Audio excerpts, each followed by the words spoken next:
Bonjour les artistes et bienvenue dans ce nouvel épisode du Café des artistes. Aujourd'hui, je réponds à la question de Mathéa qui me demande comment réussir à faire des effets d'ombre pour donner du relief sans faire de gros pâtés ou de simples traînées sombres. C'est une excellente question car effectivement, quand on cherche à donner de la profondeur sur une toile, sur une création, quand on fait de la peinture acrylique, c'est pas évident.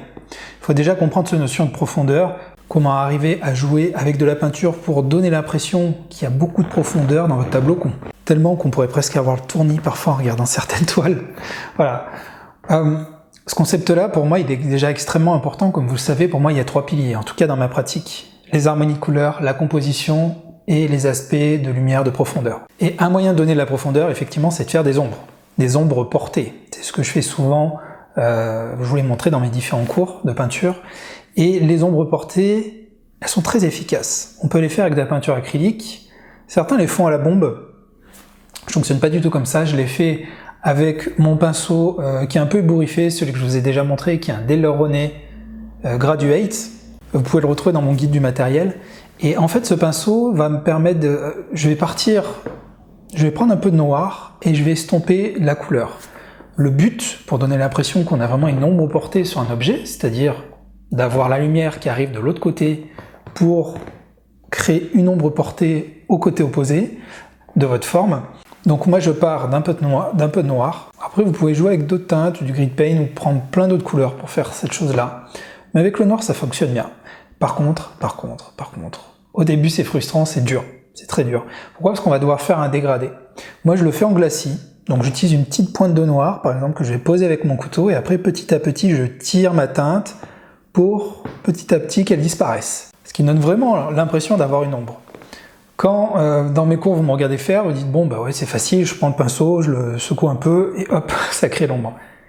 C'est ce qui peut donner l'impression parce que j'ai l'habitude de le faire.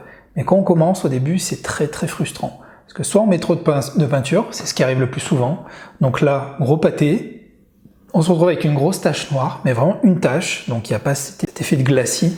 On se retrouve juste avec une tache noire, et plus on essaie de tirer la peinture, plus ça prend de la place, et soit vous arrivez à récupérer le tir, ça fait une ombre horriblement grande et disproportionnée par rapport à votre forme, soit vous n'arrivez même pas à la tirer, vous avez un pâté noir. Donc vous essayez de nettoyer, et c'est horrible. Alors qu'est-ce qu'il faut faire? Il faut y aller par étapes, très doucement. Moi ce que je fais, pour être sûr d'avoir un bel effet, j'y vais étape par étape. Au début, je commence avec un tout petit point de peinture. Tout petit point. Je la pose avec mon couteau, je tire un peu cette peinture-là avec mon pinceau, de façon radiale ou de façon linéaire, et après, donc je me retrouve avec déjà une petite ombre, assez discrète, mais je ne m'amuse pas à trop tirer. Hein. Mon point de peinture reste assez opaque au centre, et petit à petit, ça s'estompe. Ça, une première fois. J'ai une ombre portée assez légère. Si je veux accentuer, je refais la même chose en attendant le séchage. Donc j'attends le séchage de ma première ombre et je recommence. Un petit point de peinture et je retire ma peinture. Pareil, une troisième, une quatrième fois, une cinquième fois. Je peux le faire autant de fois que je veux tant que j'aurai pas un gros pâté noir. Par glacis, par superposition, ça me permet de le faire très facilement. Après maintenant, avec l'expérience, j'ai fait beaucoup de tableaux avec cette technique-là.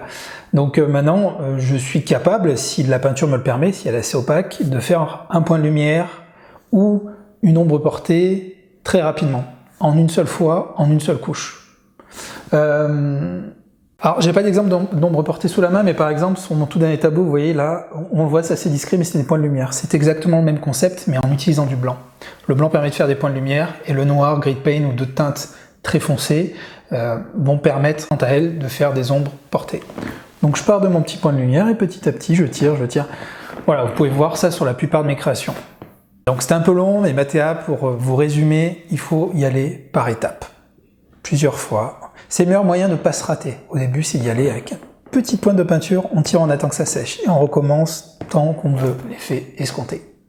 Voilà, un petit pouce bleu si cette vidéo vous a aidé. J'attends aussi vos questions, si vous avez des questions à poser, pour lesquelles vous voulez que je réponde sur cette chaîne YouTube. Vous avez le lien dans la description, et je vous le remets aussi en fin de vidéo. Voilà, en tout cas, je vous remercie d'avoir regardé cette vidéo. Cette chaîne est ma chaîne secondaire, vous pouvez vous abonner si vous n'êtes pas encore abonné. C'est 2 nouvelles vidéos par semaine dans lesquelles je réponds à vos différentes questions en toute simplicité, voilà, en face cam, sur votre pratique de la peinture acrylique. Voilà, je vous remercie, je vous dis à très bientôt pour une autre vidéo.